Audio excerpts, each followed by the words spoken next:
Have you ever seen a book that makes a promise so bold you just have to know more? Well, today we're looking at one of those. It's called Learn Malayalam in 30 Days. So let's dive in and see what's behind that claim. I mean, that's the big question, isn't it? 30 days. To learn a whole new language, especially one with a completely different alphabet, it feels almost impossible. So, is this just a catchy title? Or is there a real, solid method packed into this book?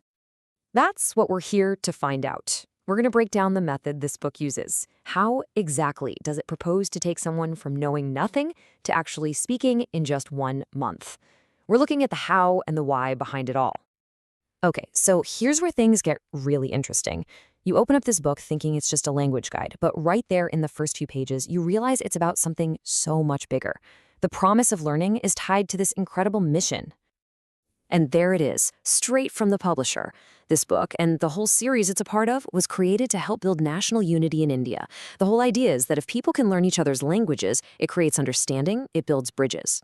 That's a really profound goal for a 30-day language book. And this philosophy is right at the heart of the book. The foreword makes this beautiful point. Learning a language isn't supposed to be a chore. It's supposed to be one of the most exciting things you can do, like rediscovering the world as a kid. That's the energy it wants you to have from day one. All right, so that's the big why. But what about the how? How do they plan to get you there in just 30 days? Well, it all comes down to a very clear 5-part roadmap. And here it is, the whole journey laid out for you. It's incredibly logical. You start with the absolute foundation, the alphabet. Then you learn to make words. From there, you build sentences, and then, this is the really practical part, you learn sentences for specific situations, like what to say in a shop. And it all leads up to that final step, conversation. It's a step-by-step climb.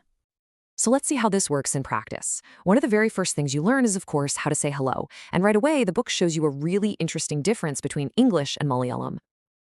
Just look at this. In English, we're always switching it up, right? Good morning, good afternoon, good evening. But in Malayalam, it's so much simpler. There's one universal greeting that works any time of day in any situation. And that one powerful word is namaskaram. Think about it. By teaching you this one word, the book gives you a super useful tool right from the get-go. You can now politely greet anyone, anywhere. That's a huge confidence boost when you're just starting out. All right, so once you can say hello, the book takes you right into what might seem like the most intimidating part, the script itself. Those beautiful, round, flowing characters of the Malayalam alphabet. And get this, here's a really cool fact. The script is totally unique. It's not used by any of the other major languages in South India. So when you learn this, you are truly learning something distinctive. So, how big of a challenge are we talking about? 51. There are 51 total characters in the alphabet. Now, I know that sounds like a lot compared to our 26, but the book immediately breaks it down to make it way less daunting. And here's that breakdown. It's split into 2 groups, 15 vowels called swaranganal and 36 consonants called vyanjananganal. You know, seeing it organized like this makes it feel less like just a random list of symbols and more like an actual system you can learn. And one of the first things you learn is this really key concept, the difference between short and long vowel sounds. So think about the quick sound in the word sun. Now think about the longer sound in fan. Malayalam actually has different letters for those, and the book uses these simple English words to make it super clear how to pronounce them. Then you get into some of the more advanced stuff, like these things called conjuncts, or kutakshiranganga. This is where 2 consonant sounds get squished together into one new character.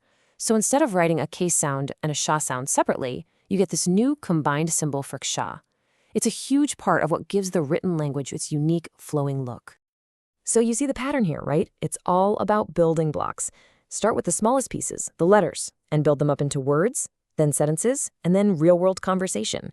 It's all designed to keep you from getting overwhelmed. The big question is, can you really get a strong enough foundation in just 30 days? And that brings us right back to where we started.